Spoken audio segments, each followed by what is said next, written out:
Good day all. Welcome to the demo of recycled materials in mass making, presented by Trinidad and Tobago Carnival Bands Association with its representatives Robert Miller, Nicole Joseph, and Roger Hicks, the narrator.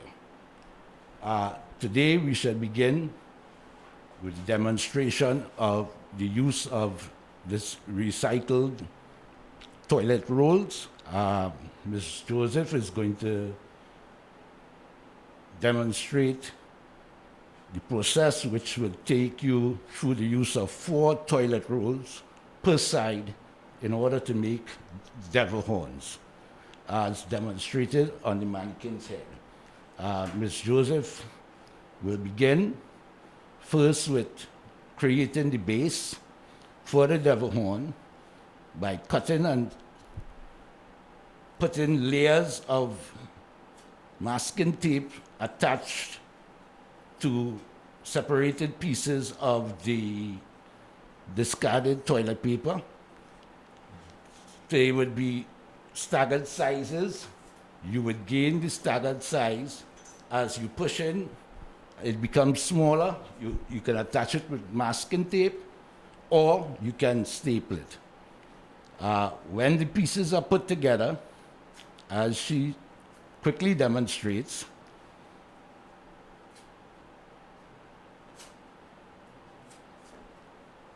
we will see that the process is very simple for a young child to get done with limited parental supervision.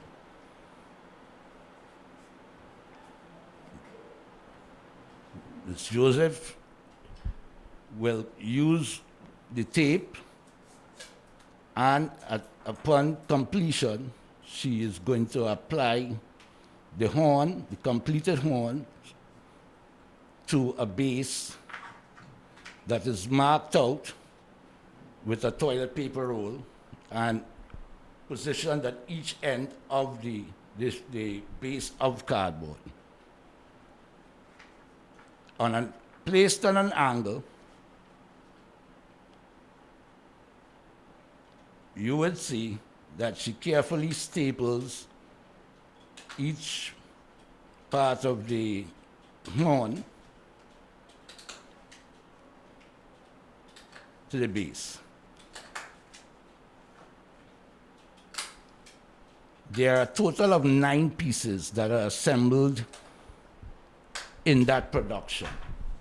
There's the base, there's the core piece that's all split up, and as she demonstrates, you put the other piece and you continue putting the ends, and the last piece in is the piece with the tips.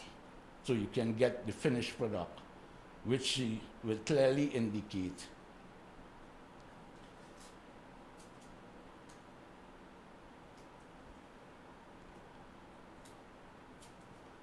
There is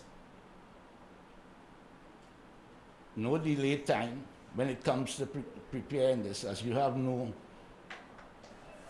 contact cement or glue or anything to apply. This is a simple process with use of masking tape.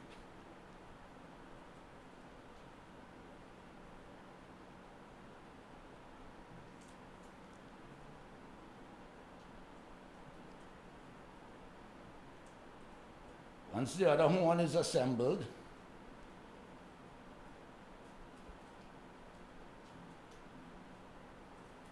we have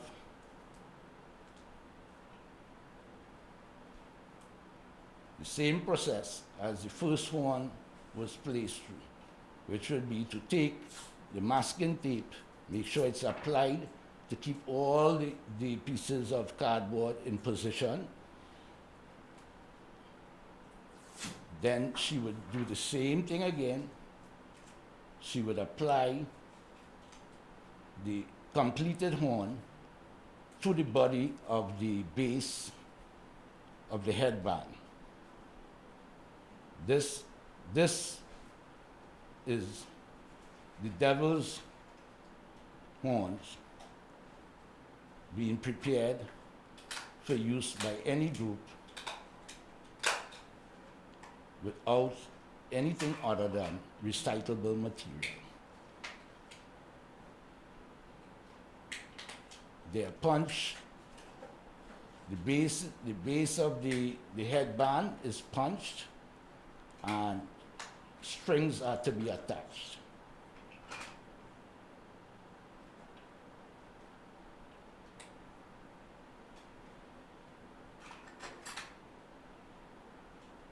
You can force them the ribbon through, ribbon or any old piece of t-shirt or discarded fabric to be tied securely, probably a double knot or a single knot.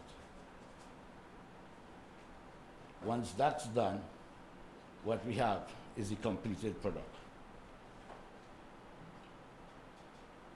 Thank you, Nicole. And now we move over to Mr. Robert Miller, who is going to demonstrate the making of a basic headband. He is going to show that on the mannequin head, there are particular measurements we use to gain a headband, a proper headband. The measurements are a 21-inch by an inch band, 11-inch band, and a 6.5-inch band, all made from cardboard or disposable shoe boxes or shirt boxes. First step we take on the 21-inch band is to get the center point, which is 10.5 inches. The headband space will require 2 marks from the centerpiece, each at 4.5 inches apart, right from the center. The 11-inch band will need to be marked at the 5-inch marker. The 6.5-inch band remains without a mark. The tools required would be pencils, markers, staplers, scissors, wood glue, white glue, silicone glue, contact cement, or even a glue gun. Also required would be a shoelace, or we can also use pieces of fabric or ribbon to tie the headband. So first process is to take the 11-inch band and place the 6.5-inch band at center point of the 11-inch band.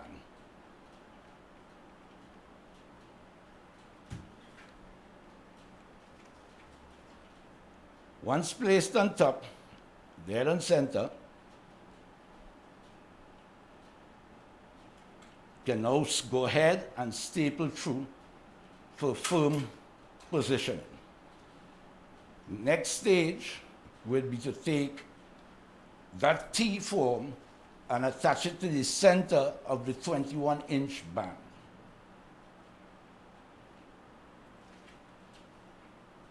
When attached, the process is the same. You glue and staple firmly into position.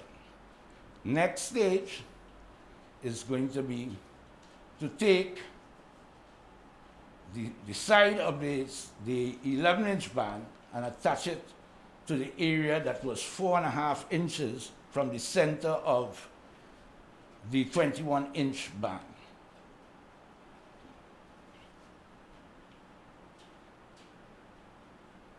Once done, again, same process. The one side of the 11-inch band is attached to the 21-inch band, glued and stapled. Same thing is done to the other side. What we now have there that could be placed on a mannequin head to be certain that you have the shape is a half a crown, which is popularly used in Carnival that things can be attached to the front or to the center. You also need to punch 2 holes at the sides of the cardboard. And we use shoelaces.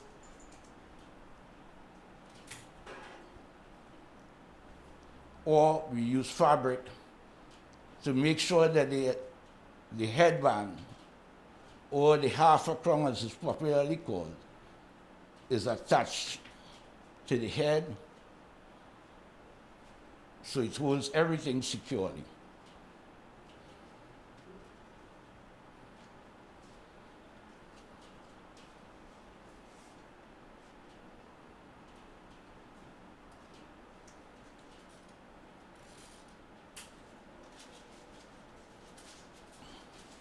Now the headband, once attached, one can use pieces of foil, discarded foil, or take a chance and you can steal a piece of the aluminum foil. You beg your mother, or you beg your grandmother for a piece of aluminum foil, and you can use that to cover the headband. Additionally, if not, you can get some of the old cheese sticks or biscuit wrappers and turn it on the inside, because on the inside it has a foil base. That is the end of this segment, and we will proceed quickly to the creation of a mask, which will be one of the easier demonstrations by Robert Miller.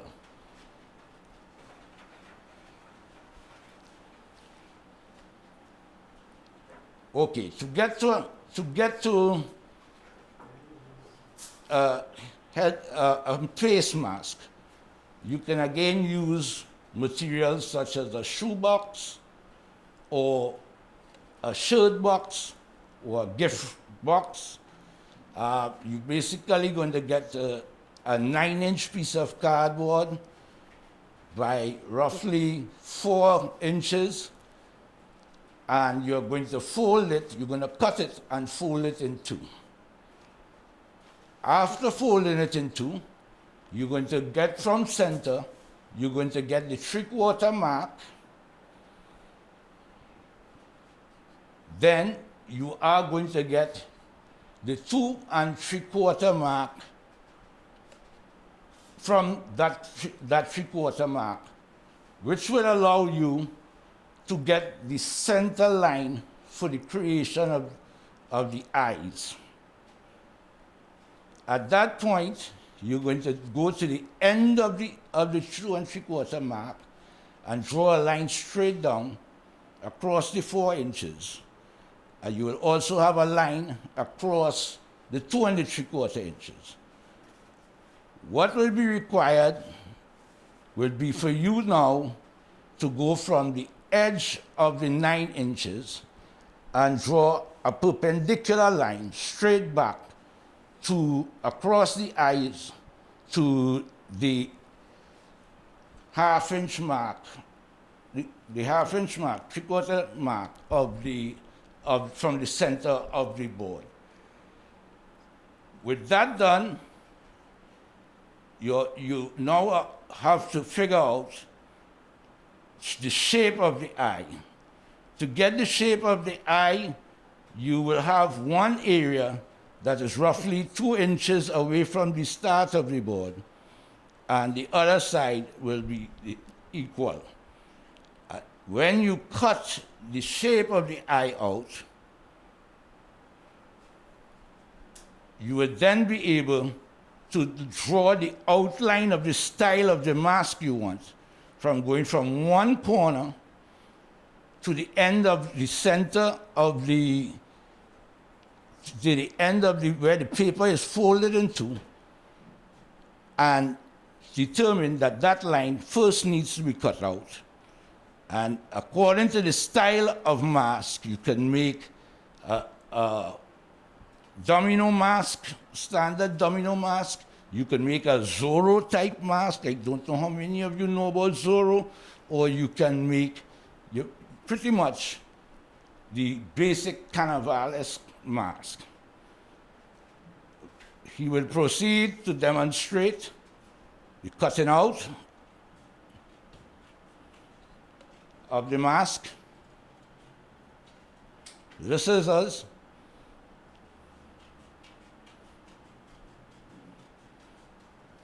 And will also proceed to get the cut in for the eyes.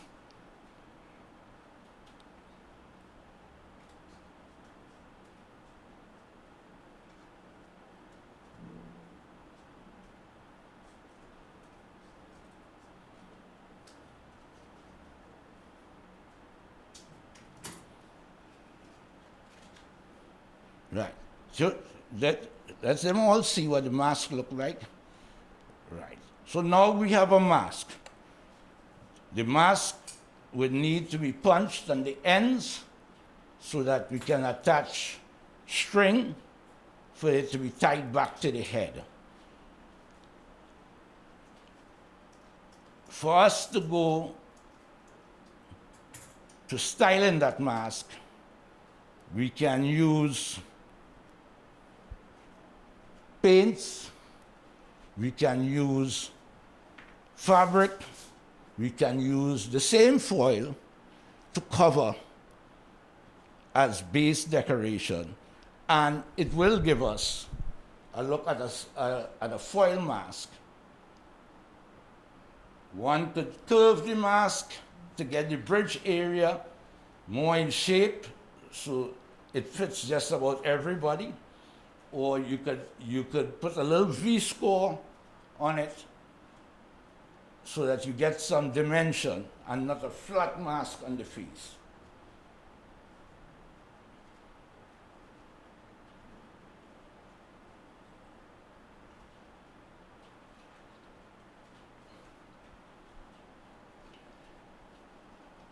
You will see now a sample of a completed mask used in foil,